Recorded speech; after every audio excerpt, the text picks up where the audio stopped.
My girlfriend said, I'm too young to be tied down. I need to explore my options. After 3 years together, I said, explore away. She came back 6 months later, ready to commit. I rejected her, saying I don't need you anymore, and the chaos erupted. Original post, I 27 male, got the I need to find myself speech 3 weeks after putting a deposit on an apartment we were supposed to move into together. Mia, 25, and I had been together 3 years. Met at a friend's game night, hit it off immediately. She was funny, smart, gorgeous. We'd survived her finishing college, my job relocation, even a 6-month LDR stretch when she did an internship 2 states away. The conversation happened on a Thursday evening. We were at this taco place we loved, planning furniture layouts for the new apartment. Then she put her fork down. Derek, we need to talk. My stomach dropped. Nobody says that before good news. I've been thinking, she continued, twirling her hair nervously. I'm 25. I've only been with 3 guys including you. I feel like I'm missing out on experiences, you know? I'm too young to be tied down. I stared at her. Tied down? We're moving in together, not getting married tomorrow.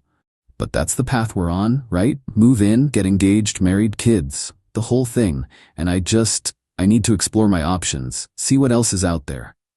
So you want to break up to date around? She nodded, reaching for my hand. I pulled it back. But we can stay friends. And who knows, maybe after I've had my fun, we can reconnect. You're definitely husband material, Derek. Just not yet. Husband material. Not yet, like I was a coach you wanted to put on layaway. Mia, I said slowly, if you leave to explore, we're done. Permanently.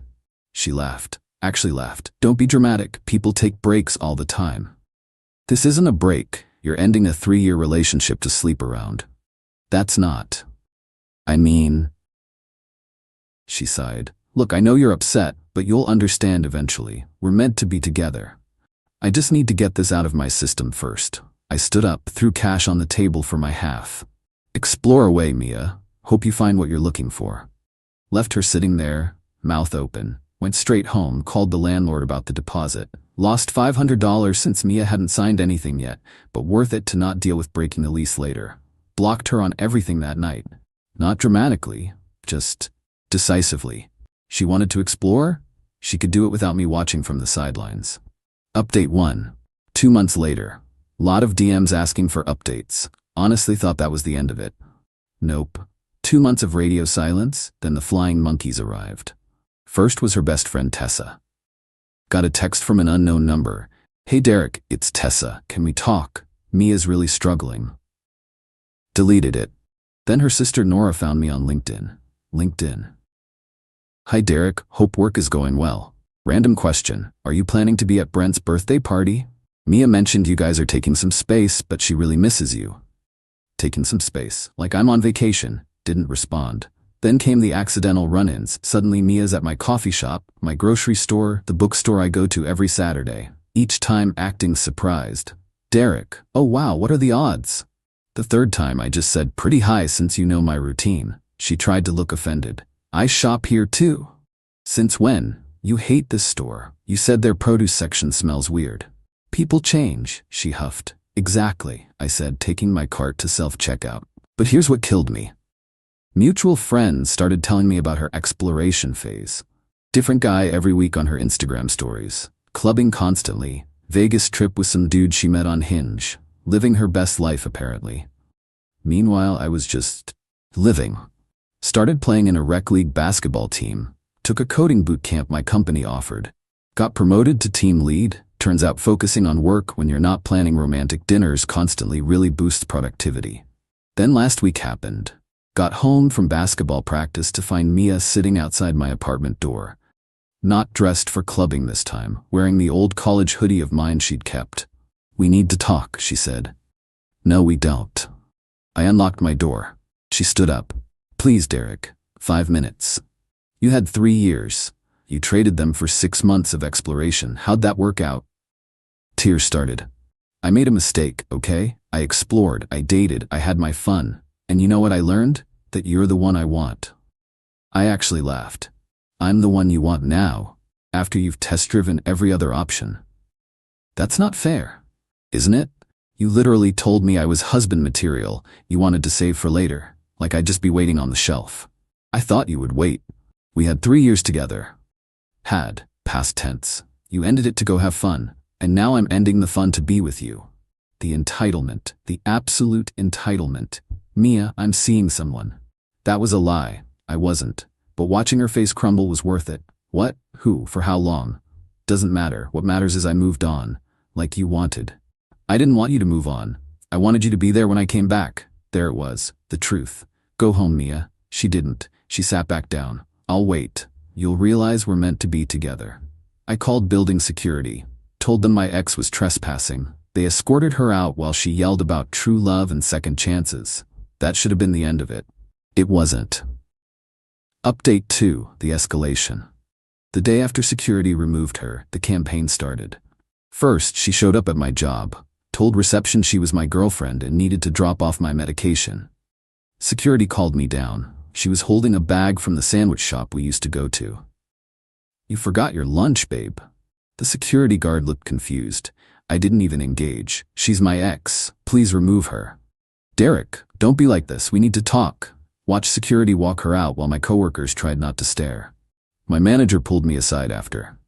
Everything okay? Ex-girlfriend having trouble with the concept of ex. Won't happen again. It happened again. Different approach though. Flowers arrived at my office. Huge arrangement. The card, for my soulmate. Always yours, M. Threw them in the break room. Let the admins enjoy them. Then came the social media blitz. Since I'd blocked her everywhere, she created new accounts, commenting on posts from 2 years ago with inside jokes, tagging me in memories on Facebook through mutual friends' accounts. Posted this long letter on Instagram about losing the love of her life to pride. My favorite part, he says he's moved on, but I know he still loves me. True love doesn't just disappear.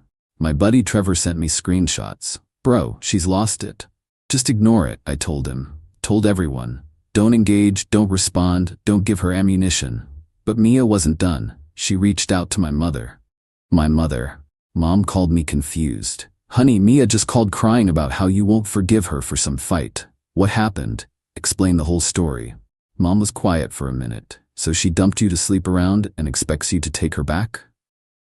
Basically. Oh hell no. I like that girl, but hell no. I'll handle this.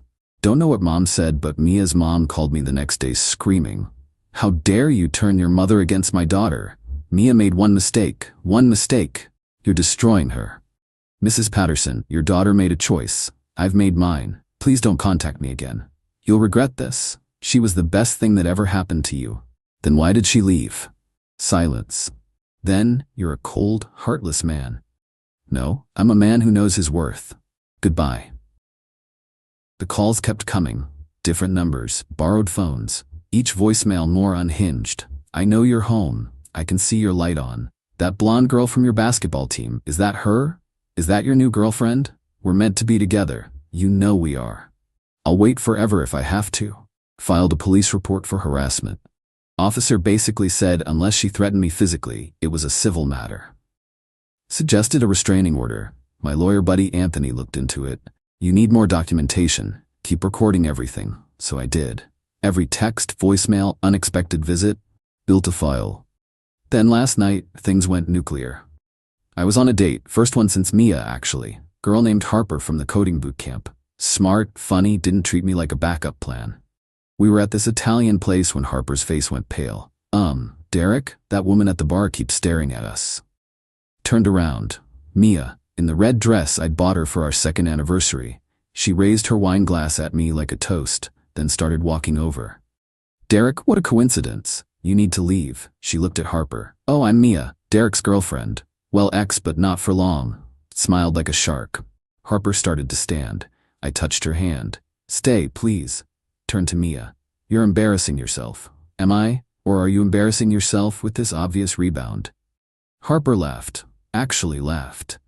Lady, I don't know what your deal is, but this is just sad.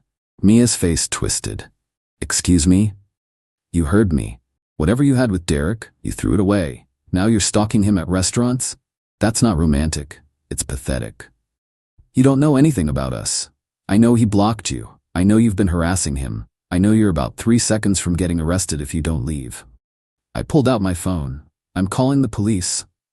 Mia grabbed it, tried to grab it, knocked over Harper's wine in the process. It went everywhere, all over Harper's white blouse. The manager appeared immediately. "Ma'am, you need to leave." "I'm not going anywhere. This is my boyfriend." "The ex-girlfriend," I corrected.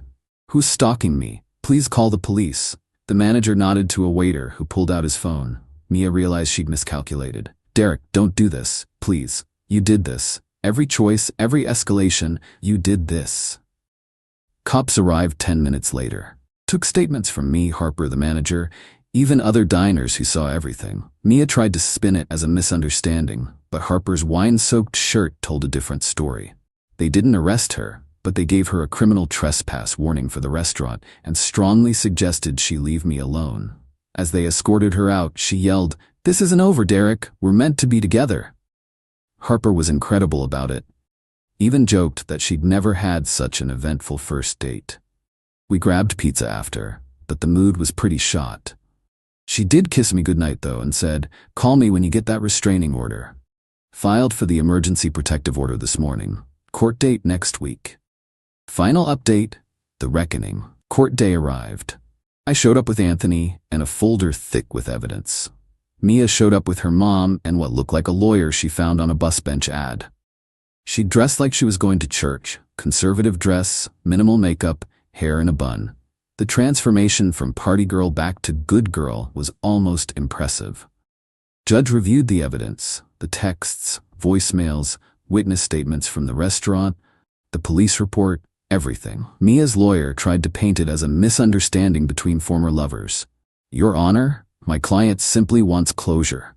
She's been trying to apologize for ending the relationship hastily." The judge looked at him over her glasses.